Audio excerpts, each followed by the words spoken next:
Welcome to Stuff You Missed in History Class, a production of iHeartRadio.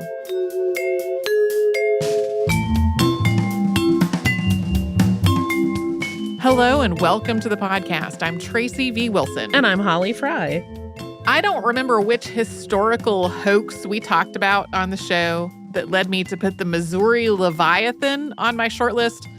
I do remember, though, that I didn't want to do this episode immediately because I find the hoax episodes to be very fun. But I also like to spread them out a little bit since they can seem a little bit repetitive if they get all bunched up together.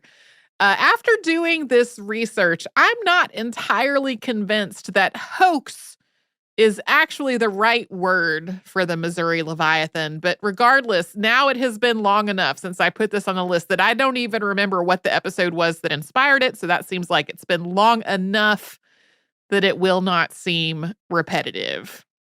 The Missouri Leviathan was an enormous skeleton made of fossilized bones that were excavated and assembled by Albert C. Koch. He was born on May 10th, 1804 in Saxony, that's now Germany. His parents were Johann Eusebius Sigismund Koch and Johanna Maria Wilhelmine Martini. We don't know a whole lot about his early life, but he came to the United States in 1826 and initially settled in Pennsylvania. One of the ways Koch tried to make a living after arriving in the United States was collecting and selling specimens for natural history museums. That might sound kind of weird today, but it was not all that uncommon as a way for people to make money at the time. The first natural history museums, as we would recognize them today, date back to about the 17th century, but a lot more of them opened in the 18th and 19th centuries. This included museums that were established by universities and institutions, other formal organizations, as well as ones that were just started by individual people who wanted to start a museum. This surge was driven by a public fascination with ongoing discoveries in the natural sciences. Entire fields like paleontology were just getting established. This was also paired with a rise in leisure time among some economic classes, so more people had time to do things like visit museums. So there was a huge market for all kinds of objects to go in such museums. Koch partnered with various people in his collecting business as he moved from place to place, and he sold objects to a museum in Berlin as well as to institutions in the United States. Before leaving Pennsylvania, Koch married Elizabeth Reed. They would eventually go on to have 4 children. By 1830, they'd moved to Michigan, and by 1835, they were in St. Louis, Missouri. In St. Louis, Koch started a museum of his own, and that opened in 1836. Like many early natural history museums, the St. Louis Museum followed in the footsteps of Renaissance-era cabinets of curiosities, which were cabinets or even entire rooms where well-off people collected things like fossils, shells, animal specimens, and even works of art. These were also still around by the 19th century, and Koch's father, who was a magistrate in their village in Saxony, had one of these in their home, so it's possible that that was the inspiration for Koch's museum. Koch's museum was near where the Gateway Arch stands today, and it was full of all kinds of things: plants and animal specimens, taxidermy, fossils, shells, pieces of coral, and Egyptian artifacts.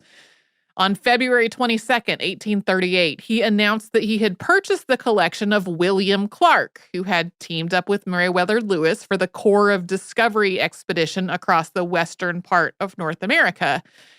Clark had developed a huge collection of indigenous artwork and other objects during this expedition and during his military service and his time working as an Indian agent. The details are a little fuzzy about exactly how Koch acquired this collection. A number of sources say that he bought it after William Clark's death, but Clark died on September 1st, 1838, and that was a few months after this acquisition was announced. A lot of the objects in the St. Louis Museum would have a home in a natural history museum today. But a lot of the natural history museums of this era also had a focus on almost vaudeville-like entertainment and spectacles that didn't necessarily have a place in the real world. That was the case for the St. Louis Museum as well. Albert Koch and his museum are often compared to P.T. Barnum, who became tightly associated with both showmanship and flim-flam. Some of Koch's exhibits would be compared to Barnum's Fiji mermaid, which was made from a monkey and a fish. Like, Koch had an animal that he called the proc, which he said was the size of a mule, with stripes like a zebra and the head of a rhinoceros. The St. Louis Museum also had a dramatic saloon for entertainers to perform in. Yeah, and a dramatic saloon, not an uncommon addition to natural history museums of this era. I feel like there's a speakeasy opportunity here. Koch was also an avid fossil collector, including the fossilized bones of the megafauna that had lived in North America until the end of the last ice age. So things like mastodons and giant ground sloths. And that is what led to the creation of the Missouri Leviathan. There are a number of stories about exactly how he came into possession of these fossilized bones, possibly because he used bones from multiple animals to do it. One story is that in 1838, he heard about a farmer on the Bourbous River in east central Missouri who had been trying to improve a spring and found several bones in the process. Another is that a year later, in 1839, he heard that a farmer near Rock Creek in Kimmswick, southeast of St. Louis, had found some bones in a field. Koch is known to have excavated mastodon bones from at least 3 places, those 2 that we just mentioned, and a site on the Pomme de Terre River. Koch had no formal training as a paleontologist or a naturalist or a museum curator, but neither did a lot of other people doing this same work in the 1830s. We don't really know if he'd ever read any of the existing literature about mastodons and their anatomy, so it's not entirely clear whether he intentionally assembled the bones of multiple animals to make one deceptively enormous skeleton, or if he thought this was what a real animal had looked like, and he used the bones of multiple animals to basically fill in what he thought were gaps. The skeleton he assembled and displayed at his museum, calling it the Missourium, or the Missouri Leviathan, belonged to what he said was an animal 32 feet long and 15 feet tall. That's almost 10 meters long and 4.5 meters tall. As we said, an adult American mastodon was about the size of an elephant, so males were typically a little less than 10 feet tall or 3 meters tall. Those are approximate conversions, obviously. Although some people use the word mastodon and mammoth interchangeably, these were different animals, with mastodons typically being shorter and stockier with straighter tusks than mammoths had. This assemblage had at least 10 more vertebrae than a mastodon would have had. Koch also placed spacers between the vertebrae to make the skeleton even longer. He also used a couple of ribs to make the collarbones. He claimed that the Missourium was aquatic and added long bones to the skeleton's toes to create what looked like webbed feet. And rather than having the animal's tusks point forward, he pointed them out to the side. Here is his explanation for these sideways pointing tusks, taken from a pamphlet that he wrote and published in 1841, which was titled Description of Missourium, or Missouri Leviathan, together with its supposed habits and Indian traditions concerning the location from which it was exhumed, also comparisons of the whale, crocodile, and Missourium with the Leviathan as described in the 41st chapter of the book of Job. Quote, as I was successful in finding the right tusk solid in the head when I first discovered it, and as it remained fixed in its socket during its excavation and transportation over a very rough and wilderness country, I am enabled, therefore, to give a correct and indisputable description of the position and situation which the tusks occupied in the skull of the animal during its life. They were carried by him almost horizontally, bending somewhat down, and coming with their points up again. Their length is 10 feet, exclusive of 1 foot, inches from which form the root, and is hidden from the eye of the observer, as it is concealed in and under the skull. In other words, he said he knew the animal's tusks swept out to the side because that's the way one of them was pointing when he found it, and it didn't move from that position in all of the jostling it took to get it back to the museum. We'll talk about what he said these sideways pointing tusks were for after we pause for a sponsor break.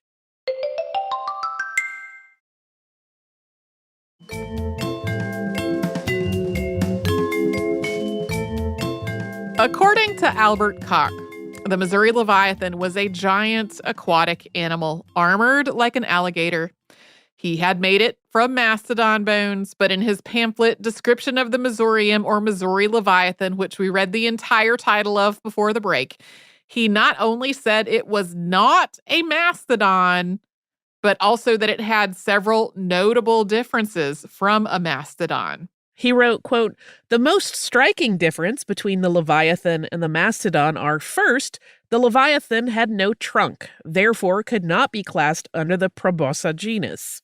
Second, its toes were armed with claws or nails, and this circumstance prevents its being classed with the hoofed animals, to which class the mastodon belongs. Third, the Leviathan has 24 dorsal vertebrae and 48 ribs, whereas the mastodon has 19 dorsal vertebrae and 38 ribs. Fourth, the scapula or shoulder blade is materially shorter in the Leviathan than in the mastodon. Also, the ribs are much smaller.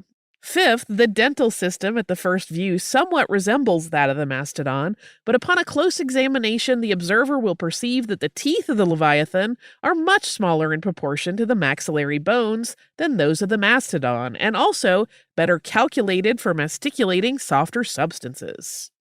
He had this to say about how the Missouri Leviathan existed in its purported habitat, which is where we find out about those sideways tusks. Quote, "The animal has been without doubt an inhabitant of water courses, such as large rivers and lakes, which is proven by the formation of the bones. First, his feet were webbed. Second, all his bones were solid and without marrow, as the aquatic animals of the present day.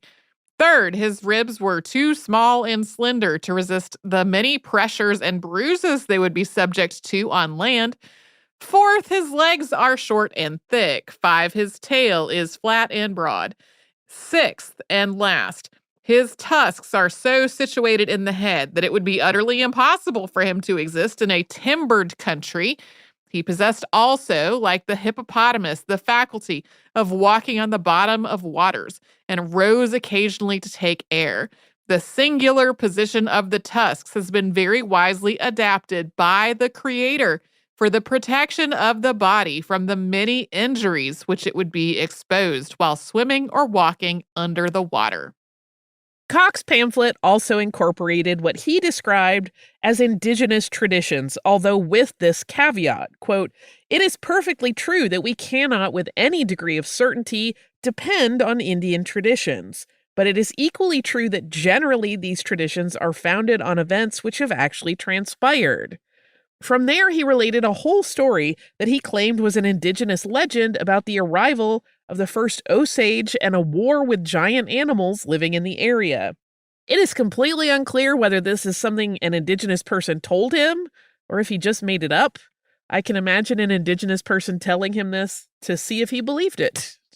Yeah, and even if it was based in a real legend that, was part of indigenous lore and culture, like that was not really his to share or ours. The pamphlet also connected the Missouri Leviathan to the sea serpent Leviathan described in the Hebrew Bible, including in the book of Job. It's sort of a close reading of the biblical verses, drawing purported connections to the fossil. It goes through the whole biblical text with like connections to this creature. Here is just an example from this. Quote, "The 13th and 14th verse. Who can discover the face of his garment? Or who can come to him with his double bridle?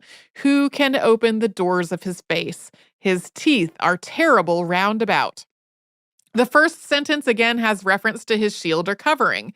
Doubtless no one could approach him without incurring imminent danger, not even near enough to discover the face of his garment, or in other words, to examine the construction and particular parts of his covering.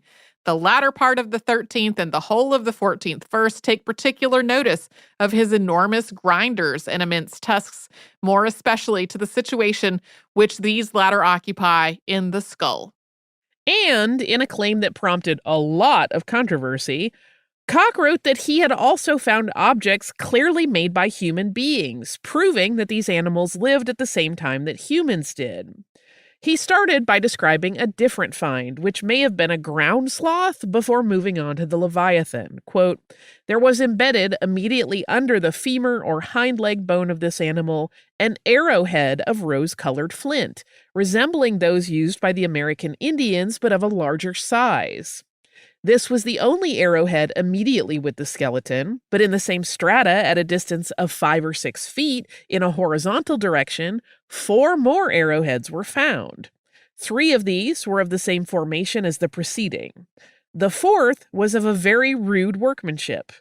One of the last mentioned 3 was of agate, the others of blue flint. These arrowheads are indisputably the work of human hands. I examined the deposit in which they were embedded and raised them out of their embedment with my own hands." A lot of the back and forth about this conclusion played out in scientific journals later on, so we will be returning to it in a bit.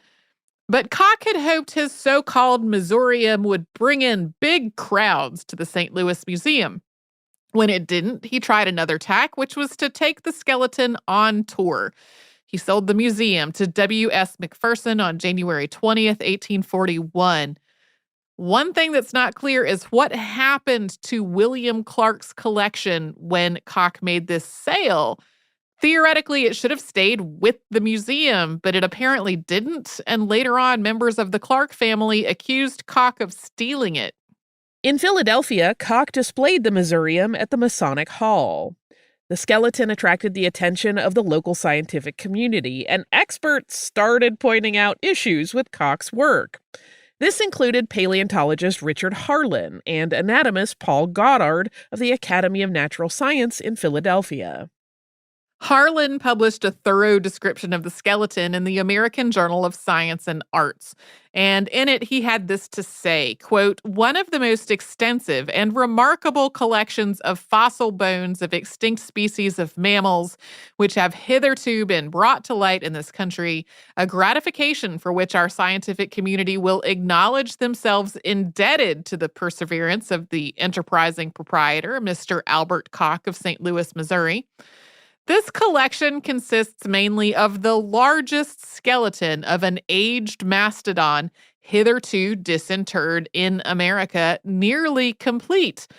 The proprietor, not possessing the advantage of anatomical knowledge, has committed some errors in the articulation of the bones, which, no doubt, his ulterior researches will enable him to rectify. Among these errors may be noticed here 10 or more supernumerary vertebrae in the spinal column, some supernumerary ribs, and the first rib occupying the position of the clavicle, etc. So Harlan recognized that these were mastodon bones, not bones of some newly discovered creature, but he also really gave Koch the benefit of the doubt, framing his decisions on how he put all this together as errors that were brought about by ignorance, rather than an intentional effort to deceive people. At a meeting of the National Academy of Sciences in October of 1841, Goddard reported on his examination of the skeleton. He said he had found it to be, quote, "a skeleton composed of mastodon bones, most of which appeared to belong to a single set, many, however, having been superadded, and others mended and glued together in a manner wholly erroneous." Goddard then walked through various errors he had noticed in the skeleton's spine, ribs, head, shoulder blades, and feet. Koch did have supporters, though. A rebuttal of Goddard's report appeared in the Farmer's Cabinet and American Herd book by someone who signed their work only as J.M., whose identity I was not able to confirm. This rebuttal began, quote, "The most charitable conclusion is that Dr. Goddard took not the opportunity to examine sufficiently the bones of the Missourium and is therefore entirely unacquainted with their particular construction and conformation before refuting Goddard's observations point by point." He asked a lot of questions like how had Goddard been able to get up high enough to see what he said was glue on the skeleton's snout? Koch does not seem to have heeded these criticisms before taking the Missourium across the Atlantic. He displayed the skeleton at the Egyptian Hall in Piccadilly, London, and it once again attracted the attention of experts. These experts included Richard Owen, who coined the term dinosaur in 1841. Owen pointed out a lot of the same flaws as Goddard and Harlan had. In 1842, he read a report before the Geological Society of London in which he noted that Koch had addressed one error in how he had mounted two of the ribs, but said any other changes would cost too much money. One of Owen's comments on this was about the position of those tusks and why Koch might have found the skull with one of the tusks pointing out to the side. Quote, "With respect to the horizontal position of the tusks in the skeleton exhibited at the Egyptian Hall, Mr. Owen states that it may have arisen from compression, the tusk of the mastodon, like that of the elephant, being inserted by a nearly straight cylindrical base in a socket of corresponding form, and can be rotated in any given direction when the natural attachments are destroyed by decomposition." And he alludes to the skeleton exhibited in London in 1805, in which the tusks were bent downward. But like other experts who had examined the Missouri Leviathan, Owen recognized the value of the bones themselves. So in 1844, he bought the Leviathan for the British Museum, where he was superintendent of natural history. Some articles report the sale price as $2,000 and others as £1,300. And a lot of sources, including the website of the Natural History Museum, which was formed from the British Museum's Natural History Collection, say that Koch was also paid $1,000 a year for the rest of his life. But an article by R. Bruce McMillan describes this annual payment in connection to a different sale, one that we're going to talk about after we pause for a sponsor break.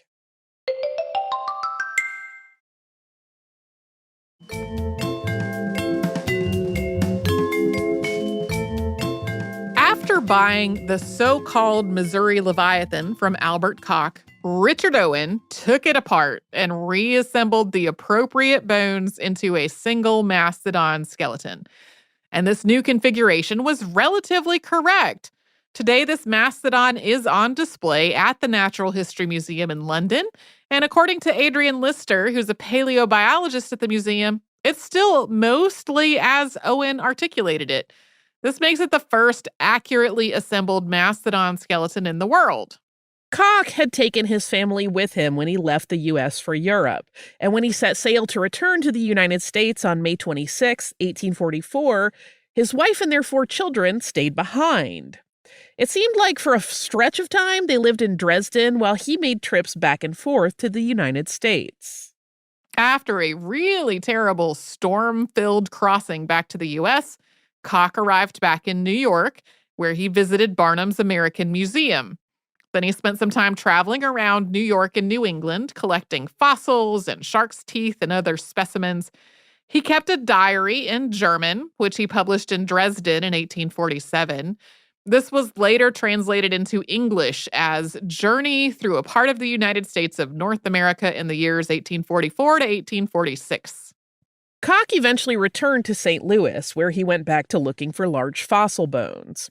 He also started purchasing mines and mineral rights, beginning with a lead mine in Franklin County, Missouri. By 1845, even though he had no medical training and there is no evidence of him ever earning a doctoral degree, he was calling himself doctor. That year, he excavated another assortment of fossilized bones that he assembled into one skeleton, which he called the Hydrarchus, meaning king of the waters. This measured 114 feet or almost 35 meters long. He dug these bones up in Alabama after trying to find the source of various large bones that were all around the area. People just kind of had gigantic bones as part of their home and business decor. Koch tried to get these bones to New York by sea, but there was a shipwreck along the way. And Koch thought all of his work had been lost until he learned that salvagers had managed to get the crates off the ship before it sank. And because they considered these bones to be scientific specimens, he was not charged a fee to get them back. Koch's so-called sea serpent was really from the prehistoric whale genus Basilosaurus. And the 114-foot-long skeleton that he created probably included the bones from at least 3 animals. Because of his earlier work with the Missouri Leviathan, a lot of paleontologists and other experts just started out from the point of view that this was definitely a hoax. But Koch once again went on tour with this skeleton, with one of the people who saw it being Edward Drinker Cope, who would later become notorious for his involvement in a feud with Othniel Charles Marsh that is known today as the Bone Wars. We just ran that as a Saturday classic. Koch and the Hydrarchus wound up at the Leipzig Fair in 1847, and Friedrich Wilhelm IV, King of Prussia, bought it, placing it on display in Berlin's Royal Anatomical Museum. The king gave Koch an annual lifelong stipend of 1,000 Reichsthalers. It's possible that various sources are conflating this with what Richard Owen paid him for the Leviathan in 1844. Yeah, I had trouble really confirming whether he was getting 2 different annual stipends in the amount of 1,000 of something. Right. Or whether they kind of melded together in retelling. Even though his work with this, quote, sea serpent had already been widely discredited, Koch published a booklet on it in Dresden in 1850.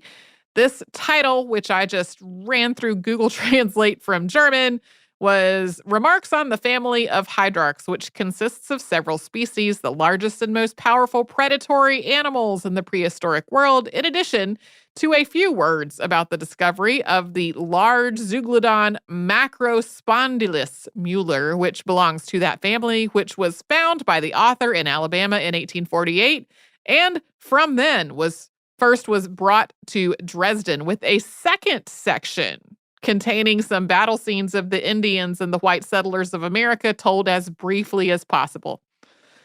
This booklet totaled 32 pages. So The first 17 were the title. It feels like it. Back in the U.S., physician and archaeologist Montroval Wilson Dickinson commissioned John L. Egan to create a panoramic painting to accompany his lectures, one that could be wound onto 2 big rollers that changed the scene behind him as he spoke. This 25-panel panorama depicted things like Mississippi Valley wildlife, indigenous peoples, warfare between those peoples and Europeans, steamboats, excavations of indigenous burial mounds, and Koch's discovery and excavation of the Missouri Leviathan. After returning to the U.S. again, Koch became an active member of the Academy of Science in St. Louis and was elected to membership of that body on April 21st, 1856. At some point, he assembled another sea serpent skeleton, this one 96 feet long. This was known as the Great Zeuglodon. He sold this to E.L. Wood for his museum in Chicago. And during his later years, Koch's ideas on humankind living alongside extinct megafauna became the subject of contentious debate. He published work on this in the Transactions of the Academy of Science of St. Louis in 1859, writing, quote, "I will state then that in the year 1859 I discovered and disinterred in Gasconade County, Missouri, bones of the above-named animals. The bones were sufficiently well preserved for me to decide positively that they belonged to Mastodon giganteus. Some remarkable portion bones had been more or less burned by fire. The fire had extended but a few feet beyond the space occupied by the animal before its destruction. And there was more than sufficient evidence on the spot that the fire had not been an accidental one, but on the contrary, that it had been kindled by human agency, and, according to all appearance, with the design of killing the huge creature." Koch also wrote that he had found stones in the area, including throwing stones, projectile points, spearheads, axes, etc. To him, this represented irrefutable proof that humans had hunted these animals. As we know today, Koch was correct. Some of the responses to his work that were published from the 1850s through the 1870s and beyond thought that it was possible that humans and mastodons had lived at the same time in North America. But many of them argued that the evidence Koch was presenting to support this was not enough to prove it. This was actually also correct. These mastodons became extinct roughly 13,000 years ago, and subsequent radiocarbon dating has shown that a lot of the projectile points and other human-made objects that were found around these bones are a lot more recent than that. I would say this is radiocarbon dating other studies, like, okay, these projectile points are not from the period that the mastodons were living. It's likely that the presence of these objects in the same springs and other waterways where the bones are common comes from religious rituals, other observations that were carried out by indigenous peoples in more recent centuries.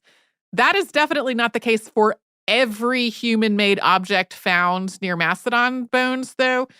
In a 2023 installment of Unearthed, we talked about a projectile point that had been made from mastodon bone embedded in another mastodon bone, and that discovery was described as the oldest direct evidence of humans hunting mastodons. That just wasn't the case with these specific objects that Koch was using to support his idea, though. Although Koch did have some partial support for his ideas, a lot of the response was scathing. Dr. P.R. Hoy, writing in the American Naturalist in 1871, called Koch's account, quote, unreliable in every particular, saving locality. Hoy went on to say, quote, the doctor certainly exercised a lively imagination when he stated that the bones were found in a layer of vegetable mold which was covered by 20 feet in thickness of alternate layers of sand, clay, and gravel, and that under this extensive stratification he found the identical flint arrowhead that the mound builders used in slaying this giant of past ages, taking advantage of his helplessness, being mired hopelessly. That ends with 3 consecutive exclamation points. Hoy went on to write, quote, I am pained to record this evidence of Dr. Koch's want of accuracy in this matter, but the cause of science seems to demand the truth. Dr. Koch's report has been quoted in proof of the antiquity of man. The position and state of the bones rather go to show that the mastodon lived in an age not so remote as usually supposed. I should not be surprised if the evidence were speedily found to prove that man was contemporaneous with the mastodon, but certainly the Missourium affords none. By the time Hoy's article was published, Koch had died. After his trips back and forth between the U.S. and Europe, he returned to the U.S. for good, this time bringing his family with him. They lived in St. Louis for a while before moving to Golconda, Illinois, where his brother Louis lived. Albert Koch died on December 18, 1867, which means the King of Prussia wound up paying about 20,000 Reichsdollars for his prehistoric whale bones. If there was also a $1,000 annual payment from the British Museum, then that one totaled about $22,000. The inscription on Koch's tombstone, written in Latin, read, quote, he dug up hidden hydras, a titan and a boar, immense things buried in the earth, which now survive as monuments. About a decade before his death, Koch acknowledged that his Missouri Leviathan had been made from the bones of an American mastodon.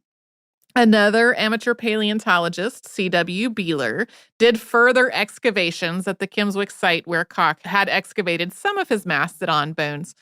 Beeler exhibited these bones as well, including during the 1904 World's Fair in St. Louis.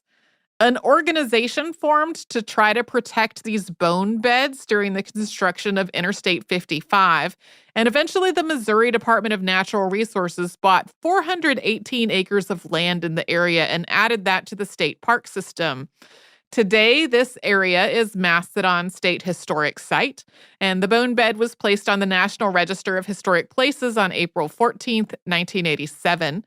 Some of the other sites that Koch excavated are no longer accessible They were flooded following the construction of a dam. So overall, Koch seems like kind of a mixed bag. His Missouri Leviathan and Hydrarchus skeletons definitely did not represent the real skeletons of real animals that really existed in the ancient past.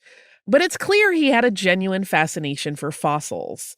Some of his journeys to excavate bones were arduous and difficult, and at least once he set out while sick with ague because he was afraid of missing out on the bones if he didn't. But it's not as clear whether he was trying to deceive people with the skeletons he made from the fossils he loved so much, or if he kind of just didn't know what he was doing and was maybe bumbling. But he did contribute to the preservation of these and other specimens, although possibly also to the loss or scattering of William Clark's collection of items that had belonged to indigenous people. Of Koch's 3 most famous massive skeletons, so the Missouri Leviathan, the Hydrarchus, and the Great Zeuglodon, only the Leviathan survives, although, as we said earlier, disassembled and re-articulated as the mastodon that it was. The Zeuglodon was destroyed during the Great Chicago Fire in 1871, and most of the bones from the Hydrarchus were destroyed during World War II. If there's an afterlife, I'm fascinated by the thought of what he thinks of how people perceive him today. Yeah. When I put this on the list, I was like, this was such a big hoax. And then I was like, I'm actually not fully convinced that it was a hoax because there's also the possibility that you just didn't know what you were doing. Yeah. I have listener mail from Kirsten. Fabulous. Kirsten wrote about our recent Saturday Classic about spam and said, hello, I'm a longtime listener as I sew at work and have lots of listening time. I was catching up on back episodes and heard your episode about spam and the Hormel Company. While I'm not an avid eater, I am a former Drum Corps International participant and have a historical tidbit I thought you'd enjoy. As well as their touring girl troops, Hormel also had an all-female drum corps. They lasted for the better part of a decade, wore pantyhose to every rehearsal, and were reportedly a fan favorite. I'm attaching an article about them, and JSTOR has a couple articles about them as well. I never thought Hormel and DCI would overlap, but throw in some wonderful feminism and it sounds like a great recipe. And there's a link to a blog about this drum corps, including pet tax of my 4 dogs. I'm part of a blended family, so I have 2 poodle mixes, Annie and Charger, and my partner has the 2 Brittany mixes, Sam and Louie. Thank you for your wonderful and educational content that always helps me feel productive.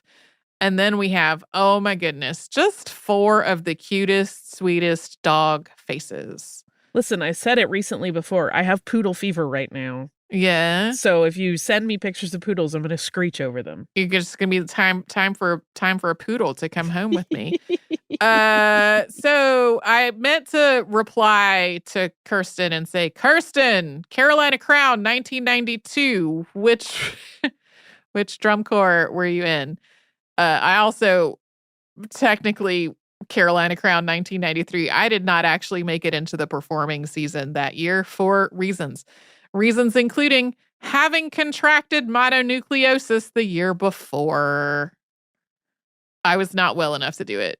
Nice. I also had personal reasons involved with just being a teenager. So, yeah. So thank you so much. I had no idea about, this all women's drum corps. I started thinking about whether did they ever feed us any spam while we were on tour with the drum corps. I don't think they did, but I wouldn't have put it past them. I might have balked at that as a teenager. I would not balk at it today. Thank you so much for this email and for just such the cutest dog pictures. If you would like to send us a note about this or any other podcast or history podcast at iHeartRadio.com. And we are on social media as Missed in History. That's where you'll find our Facebook, Twitter, Pinterest, and Instagram. And you can subscribe to our show on the iHeartRadio app or wherever else you like to get your podcasts.